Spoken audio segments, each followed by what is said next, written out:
اللهم صل على محمد وعلى آل محمد كما صليت على إبراهيم وعلى آل إبراهيم إنك حميد مجيد.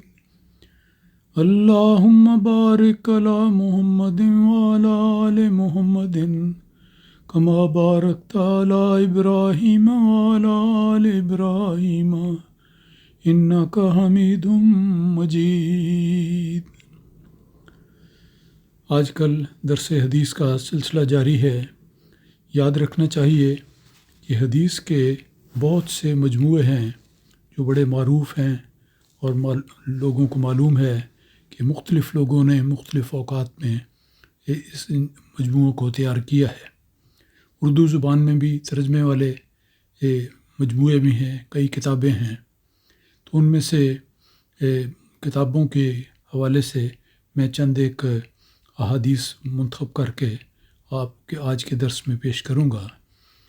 ایک مومن کی زندگی میں نیکی کا سفر ہمیشہ جاری رہنا چاہیے. کوئی ایک دن بھی ایسا نہیں ہونا چاہیے کہ وہ نیکی کے میدان میں آگے سے آگے بڑھنے کی کوشش نہ کرنے والا ہو، بلکہ ہمیشہ آگے بڑھے اور آگے بڑھتے رہنے کے سفر کو ہمیشہ جاری رکھے. اس سلسلے میں ایک بڑی ہی جامع حدیث ہے جس سے ابتدا کرتا ہوں. حضرت ابو ایوب رضی اللہ تعالیٰ عنہ بیان کرتے ہیں کہ ایک بار ایک شخص نے رسول مقبول صلی اللہ علیہ وسلم کی خدمت میں حاضر ہو کر عرض کیا کہ یا رسول اللہ، مجھے کوئی ایسا گر بتائیے جو مجھے جنت میں لے جائے. یہ اس سے یہاں پر غور کرنا چاہیے کہ کسی صحابی نے یہ سوال کیوں کیا. صحابی دراصل اس بات کی جستجو میں لگے رہتے تھے کہ وہ نیکیاں کمائیں اور نیکیوں کے میدان میں آگے بڑھیں. جیسے قرآن مجید کا حکم ہے فاستبقوا الخیرات، کہ مومنوں اپنا مقصود اور موٹو اور نصب العین یہ بنا لو کہ تم نے ایک دوسرے سے نیکیوں کے میدان میں آگے بڑھنا ہے. تو نیکیوں کے میدان میں آگے بڑھنا، جس کو مسابقت بالخیرات کہتے ہیں، نیکی کے رستے میں ایک دوسرے سے آگے بڑھنا، یہ مقصد ہونا چاہیے. تو ایک موقع پر ایک شخص نے آ کر یہی سوال پیش کیا رسول پاک صلی اللہ علیہ وسلم کی خدمت میں، اور اس نے یہ چاہا کہ بتایا جائے کوئی ایسا گر بتائیے جو مجھے جنت میں لے جائے. جنت میں جانے کی تمنا بھی ہر شخص کے دل میں ہوتی ہے، اور بسا اوقات انسان سے پوچھا جائے کہ جنت میں جانے کا راستہ کیا ہے تو بسا اوقات انسان سوچنے میں پڑ جاتا ہے کہ کیا ہوگا. تو اسی قسم کا سوال ہوا تو رسول خدا صلی اللہ علیہ وسلم نے فرمایا، اور دیکھیں کتنا جامع جواب آپ نے دیا. آپ نے فرمایا کہ راستے تو بہت سارے ہیں، لیکن یہ یاد رکھو کہ یہ سب سے آسان اور سیدھا راستہ ہے کہ نمبر 1، اللہ تعالیٰ کی عبادت کرو، اس کے ساتھ کسی کو شریک نہ ٹھہراؤ. اور دوسری بات یہ کہ نماز کو صحیح طور پر قائم کرو. حت الوسع نماز باجماعت ادا کرو، الگ بھی پڑھو لیکن باقاعدگی سے پڑھو اور صحیح طریق پر ادا کرو. اور تیسری بات فرمائی کہ زکوٰۃ ادا کیا کرو. اور چوتھی بات یہ فرمائی کہ رشتہ داروں سے صلہ رحمی اور حسن سلوک کیا کرو. تو دیکھیں، ایک حدیث ہے، ایک سوال ہے، اس کا جواب رسول خدا صلی اللہ علیہ وسلم نے کس جامعیت سے بیان کیا ہے کہ نیکی کے راستے مختلف ہیں.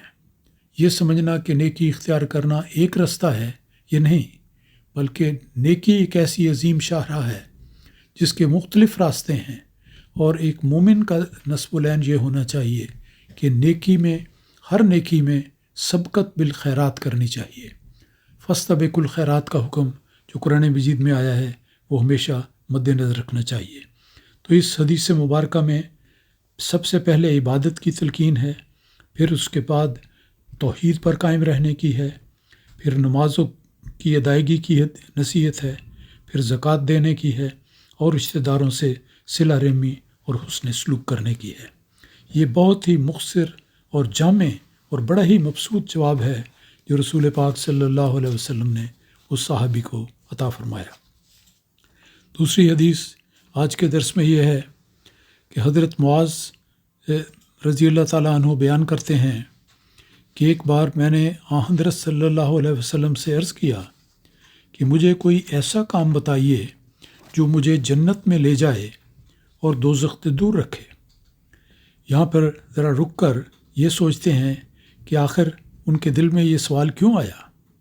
صحابہ نیکی کے لیے ایک خاص قسم کی جستجو رکھتے تھے، نیکیاں کرنے کے بھوکے تھے اور خواہش مند تھے کہ مجھے نیکیاں کرنے کی توفیق ملے۔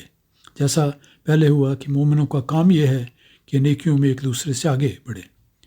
تو اس صحابی نے اس موقع پر حضرت معاذ عرض کرتے ہیں کہ میں نے رسول پاک صلی اللہ علیہ وسلم سے عرض کیا کہ مجھے کوئی ایسا کام بتائیے جو مجھے جنت میں لے جائے اور دوزخ سے دور رکھے۔ یہ جو مقصد ہے یہ ہم میں سے ہر ایک کا ہوتا ہے اور ہونا چاہیے کہ ہمیں اللہ تعالیٰ مرنے کے بعد دنیا میں بھی جنت عطا کرے اور مرنے کے بعد بھی جنت میں لے جائے اور دوزخ سے اور جہنم سے دور رکھے۔ تو ان ایک چیز میں داخلہ، ایک چیز سے بچاؤ، اس کی تمنا کرنا، دعا کرنا مومن کی مطمع نظر ہونا چاہیے۔ تو اس بڑے ہی جامع سوال کے جواب میں رسول خدا صلی اللہ علیہ وسلم نے جو فرمایا وہ بھی بڑا دلچسپ ہے۔ آپ نے فرمایا کہ اے معاذ، تم نے ایک بہت بڑی اور مشکل بات پوچھی ہے، لیکن اگر اللہ تعالیٰ توفیق دے تو یہ آسان بھی ہے۔ تو پہلے تو آپ نے یہ اظہار فرمایا کہ تم نے سوال بڑا جامع کیا ہے کہ کس طرح انسان جہنم سے بچ سکتا ہے اور جنت میں داخل ہو سکتا ہے۔ گویا ساری اس زندگی اور آخری زندگی کا خلاصہ آ جاتا ہے، کس طرح یہاں پر انسان کامیاب ہو اور کس طرح آخرت میں کامیاب ہو اور جنت کا وارث بنے۔ تو آپ نے فرمایا بڑی مشکل اور ایک بہت بڑی بات کا سوال تم نے کیا ہے، لیکن اگر اللہ تعالیٰ توفیق کسی کو عطا فرمائے تو یہ اس کے لیے آسان بات ہو جاتی ہے۔ اور حق یہی ہے کہ جب اللہ تعالیٰ کسی انسان کو نیکی کی توفیق دے تو تبھی وہ نیکیاں کرنے کے قابل ہوتا ہے، اور جب وہ نیکیاں بجا لاتا ہے تو پھر اس کی منزل اس کے سامنے آ کھڑی ہوتی ہے۔ تو اس کے بعد رسول پاک صلی اللہ علیہ وسلم نے اس جامع جواب عطا فرمانے کے بعد فرمایا کہ یہ طریق ہے کہ تو اللہ تعالیٰ کی عبادت کر۔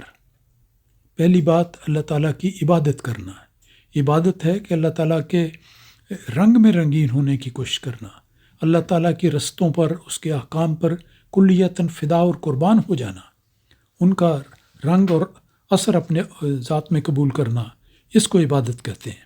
اللہ تعالیٰ کی محبت میں گم ہو جانا، یہ سارے پہلو ہیں۔ تو پہلے فرمایا کہ تو اللہ تعالیٰ کی عبادت کر، اس کے ساتھ کسی کو شریک نہ ٹھہرا۔ کوئی شخص بھی ایسا نہ ہو جو خدا کے ساتھ شریک بنایا جا رہا ہوتا۔ خدا کی مرضی، خدا کی خوشنودی سب سے اول، اس کے علاوہ اور کچھ تمنا نہ ہو۔ اور پھر تیسرے فرمایا کہ نماز پڑھ، باقاعدگی سے زکوٰۃ ادا کر، نماز پڑھ، اس کا اہتمام کر۔ اقامت صلاۃ کا حکم ہے۔ اقامت صلاۃ کے بارے میں یاد رکھیں کہ عام طور پر آسانی سے ہم کہہ دیتے ہیں کہ نماز پڑھی، حالانکہ نماز پڑھنے کا جہاں تک سوال ہے، پڑھنا ہوتا ہے کسی چیز، لکھی ہوئی چیز کو پڑھنا۔ تو یہ نماز کے حوالے سے وہ لفظ نہیں ہے جو اس کا مقصود ہے۔ اقامت صلاۃ جو لفظ ہے، اس کو ہے نماز کو کھڑا کرنا، کوئی نماز کو قائم کرنا اور اس کو کھڑا کرنا۔ دو مضمون اس میں آتے ہیں، ایک تو باقاعدگی کے ساتھ نماز کی ادائیگی کرنا، نماز کا اہتمام باقاعدہ ہونا چاہیے، ناغہ نہیں ہونا چاہیے۔ اور اگر خدا نخواستہ کسی موقع پر کچھ سستی ہو جائے تو وہ اس سستی کو دور کرنا اور صحیح معیار پر نماز کو لا کر قائم کرنا، یہ اقامت صلاۃ ہے۔ اس کی بڑی سادہ مثال یہ دی جاتی ہے اور بڑی آسانی سے مضمون سمجھ آ جاتا ہے۔ یہ ہے کہ اگر گھر کے باہر کی فینس جو دیوار ہوتی ہے، باڑ لگائی ہوتی ہے، اگر ہوا چلے اور وہ گر جائے تو مالک کیا کرتا ہے؟ اس باڑ کو ہاتھ سے سہارا دے کر کھڑا کر دیتا ہے اور مضبوطی سے کسی رسی سے یا مضبوط شاخ سے باندھ دیتا ہے۔ تو اس کو باڑ کا ٹھیک کرنا کہتے ہیں۔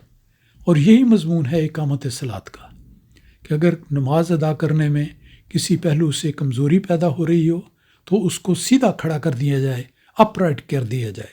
یہ طریق ہے اقامت صلاۃ کا، اور یہی لفظ صحیح معنوں میں استعمال کیا جاتا ہے، اور عربی میں اسی طرح آتا ہے، قرآن مجید میں بھی ایسے ہی آیا۔ پھر باقاعدگی کے ساتھ زکوٰۃ ادا کرنا اور رمضان کے روزے رکھنا۔ دیکھیں، ایک ایک فقرہ ایسا جامع ہے کہ جس کی لمبی تفسیر ہو سکتی ہے، لیکن میں صرف ذکر پر اکتفا کرتا ہوں فی الحال، کہ زکوٰۃ ادا کرنا، رمضان کے روزے رکھنا، اگر زیادہ راہ ہو تو بیت اللہ کا حج کرنا، اور پھر آپ نے یہ فرمایا کہ کیا میں بھلائی اور نیکی کے دروازوں کے متعلق تمہیں کچھ نہ بتاؤں۔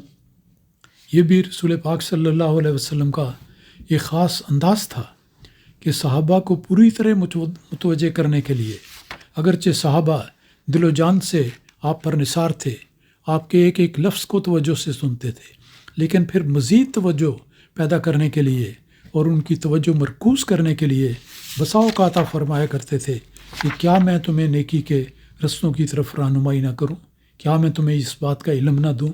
تو سوال کرنے سے سننے والے متوجہ ہو جاتے ہیں۔ تو رسول پاک صلی اللہ علیہ وسلم کی احادیث کا ایک بہت ہی خوبصورت انداز ہے کہ ایک معلم جو ساری دنیا کا معلم بنا کر بھیجا گیا، وہ کس طرح اپنے سامنے بیٹھے ہوئے صحابہ کرام کو، جو طالب علموں کے طور پہ آپ کے ساتھ بیٹھے تھے، ایک ایک بات کھول کھول کر بتاتے تھے اور سمجھاتے تھے۔ اس لحاظ سے ہمیں بھی احادیث کو بڑی توجہ سے سننا چاہیے اور ان پر عمل کرنے کی کوشش کرنی چاہیے۔ اللہ تعالیٰ اس کی توفیق دے۔ اللہم صلی اللہ